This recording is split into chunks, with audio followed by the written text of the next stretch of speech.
martabak manisnya bersarang lembut, kenyal, enak banget meski tanpa resting. Jadi ceritanya tempatku udah mulai musim hujan, berapa hari ini hujan terus, kita putuskan buat bikin martabak. Aku pakai 25 sendok makan alias 250 gram terigu, gula, kemudian ini kita kasih air 300 ml, air biasa aja. Nah ini kita aduk, campur sampai gulanya benar-benar larut. Oh iya, itu tadi aku tambahin sedikit garam supaya rasanya lebih gurih. Tapi kalau mau di skip juga nggak apa-apa. Lanjut aku mau tambahin vanili, pewarna makanan. Aku sengaja campurin warna hijau sama warna kuning supaya warnanya bagus. Kemudian 1 butir telur, aku pakai yang ukuran agak besar. Ini kita campur.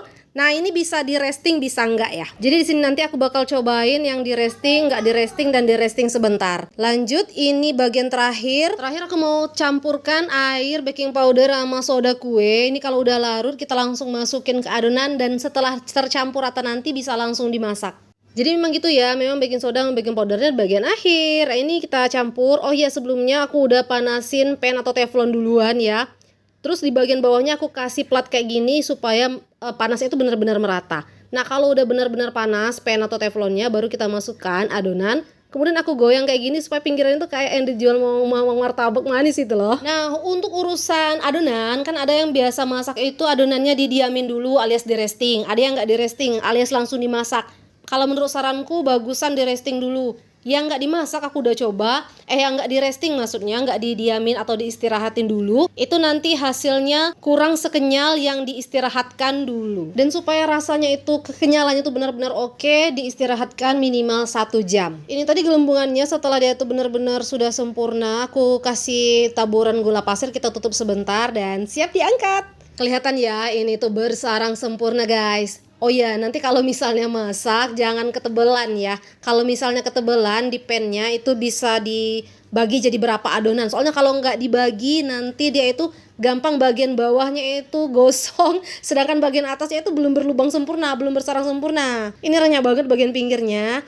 Tinggal kita kasih margarin sesuka hati aja. Kalau misalnya takut sama lemak dari margarin, bisa dikasih dikit aja. Aku pernah cobain nggak pakai margarin, tetap enak loh. Cuman dia agak kering jadinya. Kalau yang aku bikin ini versi banyak margarinnya. Jadi yang sedang diet ini nggak usah diikutin ya guys. Oke udah, kita kasih margarin. Harusnya ini tadi dibelah dulu kayaknya ya.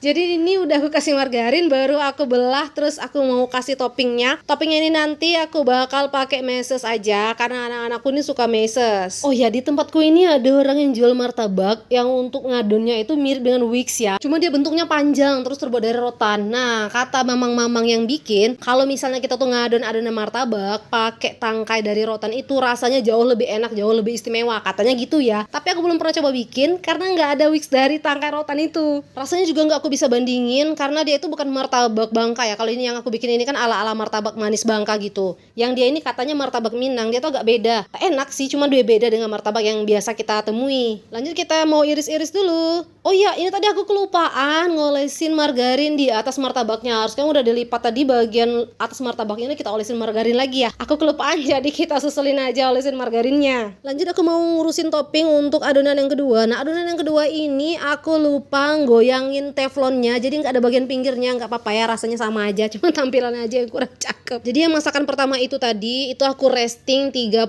menit, kemudian yang ini restingnya 1 jam. Nanti ada satu adonan lagi yang nggak aku resting, kita lihat bagaimana perbedaannya. Oh ya, yang kedua ini aku kasih topping keju supaya beda. Dan siap disajikan martabak kita hari ini martabak yang rasa keju, topping keju maksudnya, bukan rasa keju ya. Lanjut, ini martabak yang topping meses. Masya Allah, tampilannya cakep, bersarang sempurna, dan rasanya dijamin mantul banget. Kita lihat perbedaannya ya. Yang satu ini, yang topping meses ini yang di resting 30 menit. Kelihatan dia bersarang sempurna. Kemudian yang ini kita resting selama 1 jam. Seratnya sama sempurnanya, tapi ada bedanya. Nah yang toppingnya meses ini yang kita resting 30 menit, dia tidak sekenyal yang kita resting selama 1 jam. Kelihatan ya perbedaannya. Yang di atas itu yang meses, dia nggak sebagus yang di bawah. Bisa kita coba ambil satu, coba aku ambil dulu ya. Nanti kita coba buka helaian seratnya itu ya, sarangnya itu, supaya bisa kelihatan. Tuh kelihatan dia bagus sih, tapi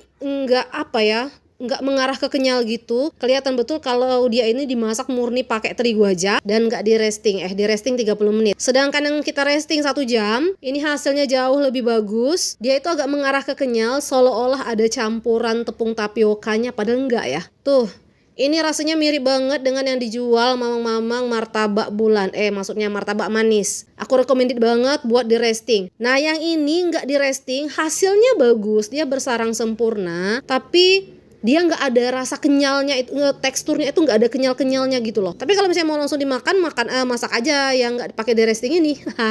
Sama-sama enak kok rasanya. Makasih banyak sudah mampir. Murah rezeki sehat selalu. Selamat mencoba di rumah.